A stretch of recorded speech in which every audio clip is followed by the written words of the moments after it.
Yan, good morning, good morning, good morning mga tropa. Yan, narito sa tabing playa tayo ngayon. Binablog ko lang po yung alon na malaki. Yan. Totally po ay hindi pa po ito talaga yung ng sama ng panahon. Ito ay parating pa lang yung bagyo. Kaya yung timog po dito, yung pong nakatakot dito ang timog.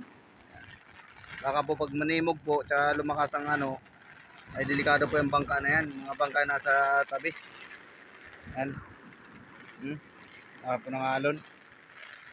Ay mga bangka na po na yan, yung mga nasa tabi. Yan, delikado po yan. Ginagawa pa masagan yung bangka doon ni Kuya Odi, oh. Sa kabila mga tropa. Yan.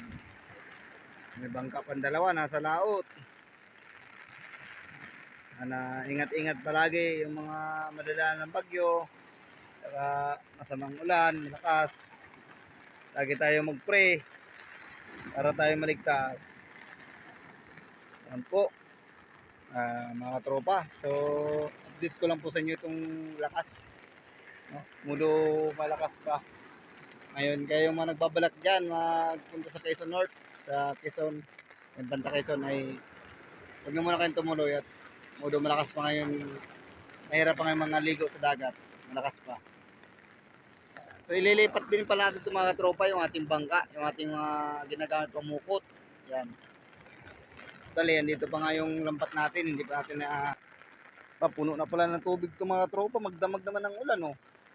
Punong-puno naman sa ulan.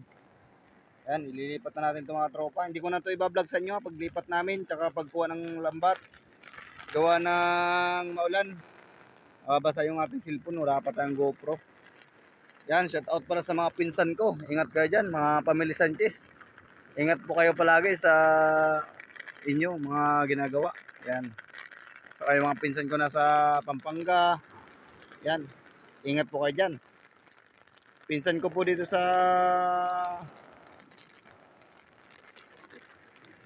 Pasig. Yan. Ingat po kayo. Pinsan ko diyan. Saka yung mga pinsan ko sa Bisaya. Yan. Amping mo diha. Amping mo diha tanan ha. Ay naibagyo. Saka mga kapatid ko. Yan. Ingat kayo dyan mga kapatid ko. Mudo malakas dito ngayon mga tropa, wala muna tayong laot, wala tayong content sa paglalaot ngayon. Ito muna yung content, abangan natin to kung ano mangyari sa bagyong ito. Sana wala namang masamang mangyari, no? Sana walang mapinsalang bagyong ito. Mudo talagang malakas dito sa amin pag nagbabagyo kasi abot po ito ng kalsada, oh. Yan, abot doon sa bahay namin yung alon. Yan, alon na ito kasi pantay na po ito mga tropa, oh. Papansin nyo itong lupa, pag nakaabot na dito yung dagat sa inapakan ko, pantay na po yan papunta doon. Kaya yung dagat po abot doon sa amin, dagat na yan. Kaya ganun lang po siya basta malakas po yung alon, yung kanyang timog ng hangin ng alon, timog ay malakas po yan ang alon sa amin. Ayan mga tropa, so thank you po sa mga papanood nyo sa akin at thank you din po sa mga nag-share ng aking video. Salamat po ng napakarami sa mga nag-share sa akin. Yan. So yan lang po, update ko sa inyo. Abangan nyo lang po yung mga darating pa mga araw na pwede natin makontent. Sana man walang mangyari. At thank you po palagi. Ingat po kayo palagi. Thank you.